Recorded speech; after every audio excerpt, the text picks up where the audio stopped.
there's emotional aspects, there's all this stuff, whatever. So when you're an actor, you have to give a piece of yourself in each role. That if you're a really good actor, I mean, there's some people who are just got famous and can just say things and then be famous and because they're hot or whatever, you know. But like good actors really do give a piece of themselves.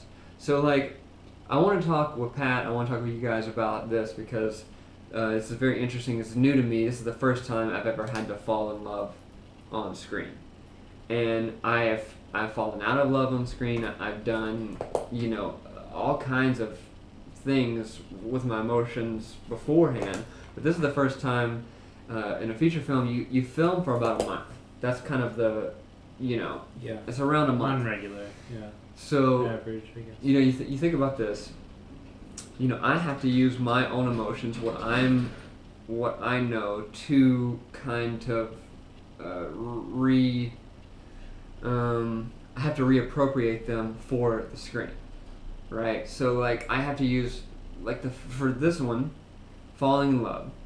So I use my feelings for Catherine, who is my girlfriend, who I'm in love with. I have to channel that for this other character, because you have to like think about the thought process. You have to think about all this stuff. There's a lot of weird shit, and I don't want to get too deep into the actor process, but I want to talk about how weird it is for me because this is the first time that I've done this. It's the first time I've fallen in love on screen. So I have to pretend for 8 hours a day that I love somebody else. Think about what that would do to you, your psyche. Like when you're like going, I don't know what your situation is, if you're single or if you're dating somebody or if you're married or whatever, but like think about pretending to love someone for 8 hours. You start to like kind of get confused, like this character is going through so much and you are having to emulate all of these things, and it's all fake and it's all this stuff, but like if I am aware that it's fake, then the audience is going to know that it's fake, you know?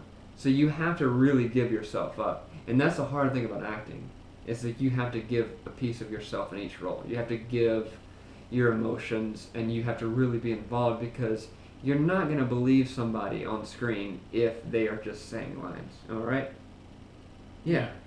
You can't really get involved in a movie unless the actor is good. There's so much that goes on or whatever.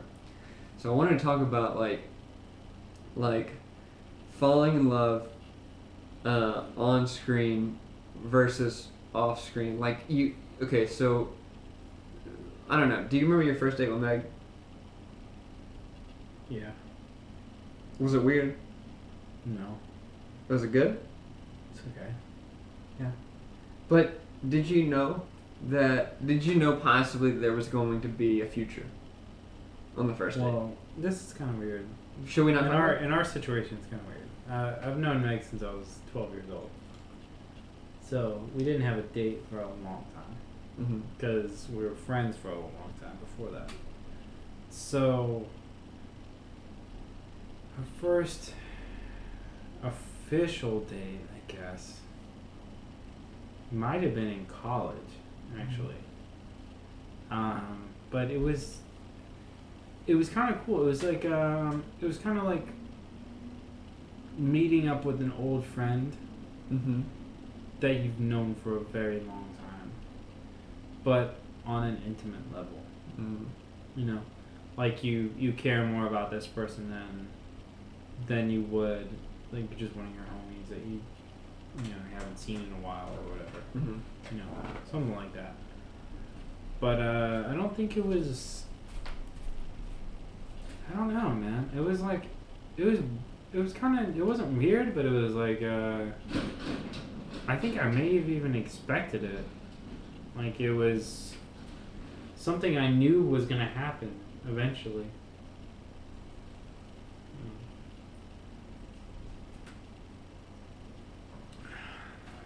Drew's going to pee right now. He wants me to talk about me and Meg's first date, but I don't even know technically. I guess I kind of know, but I kind of don't know what me and Meg's first date might have actually been, because technically, we've been together for...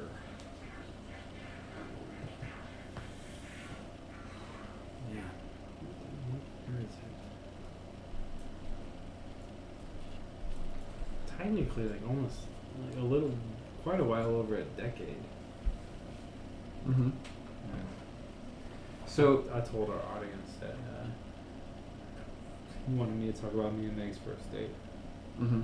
I don't really know which one would count as our first date. I know a few circumstances that kind of count. Yeah. But the thing I wanted you to think about though is like, think about those feelings you had that started developing, that became. All right, I'll tell you this one thing. Okay. All right, I don't think I even talked about this ever. Okay. To anyone. But the first time I knew I had feelings for my wife was in middle school. Okay. Mm-hmm. And I didn't know what these feelings were. I just knew, hey, I dig this chick. She's rad. Okay. Mm-hmm. So this is the time when you're in middle school. You're with your dude friends or your chick friends, if you're a girl or whatever you're into. I don't know, but you're more focused on having friendships than you are relationships. Okay. But my middle school situation was, you kind of had there was like at lunch. This was the only circumstance really. So at lunch, all of those weird cliques and whatever, Mm-hmm. half-assed, like kind of just split up. You kind of sat with people on the first to fifth day, the first week or whatever of middle school, depending on what grade you're in.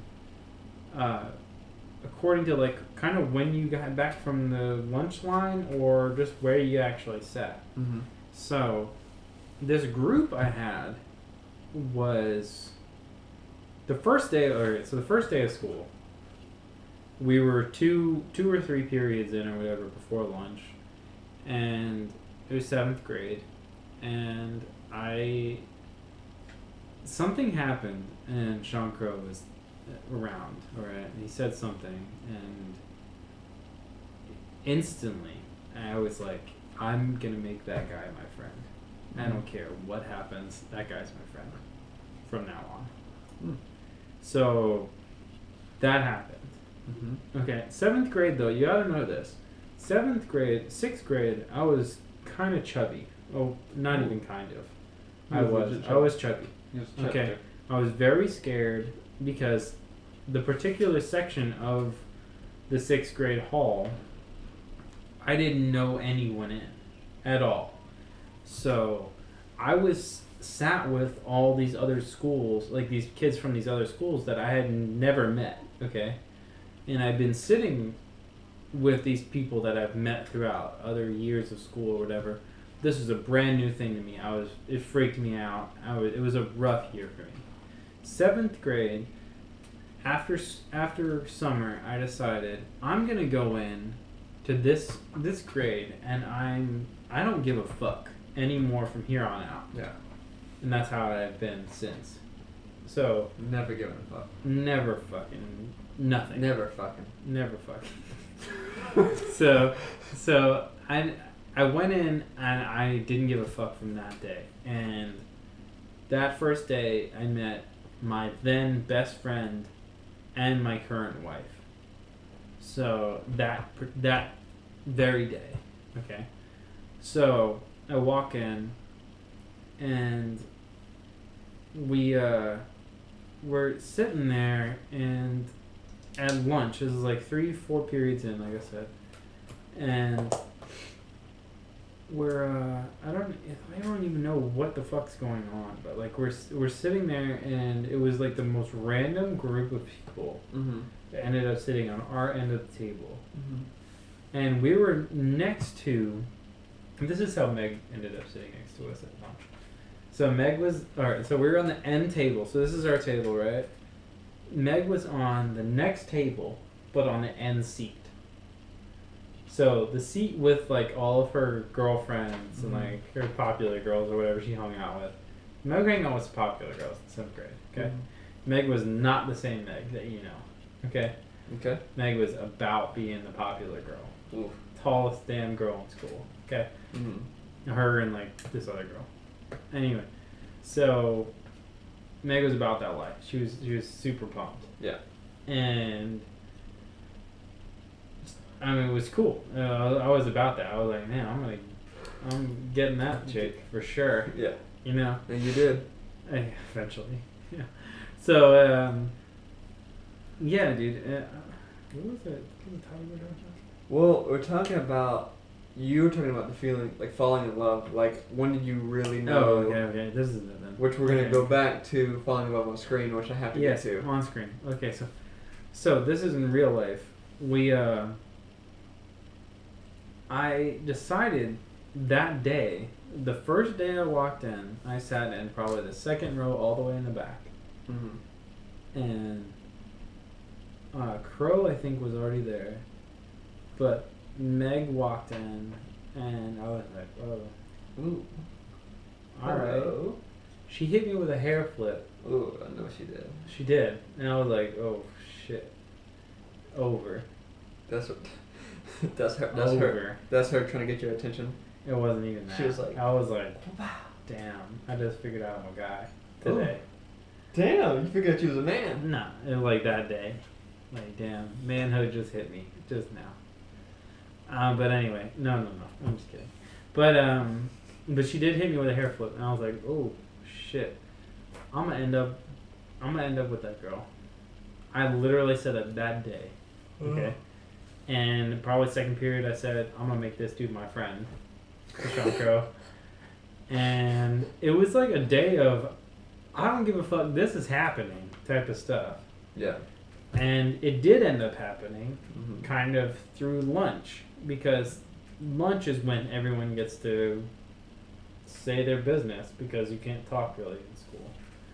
So that was my first, that hair flip was my first inkling that you were going. It was my like the first beginning of. Was like the hint of what the fuck just happened in my pants. It changed. No, okay, so it's not getting my pants, but I was like, but it was a pivotal moment.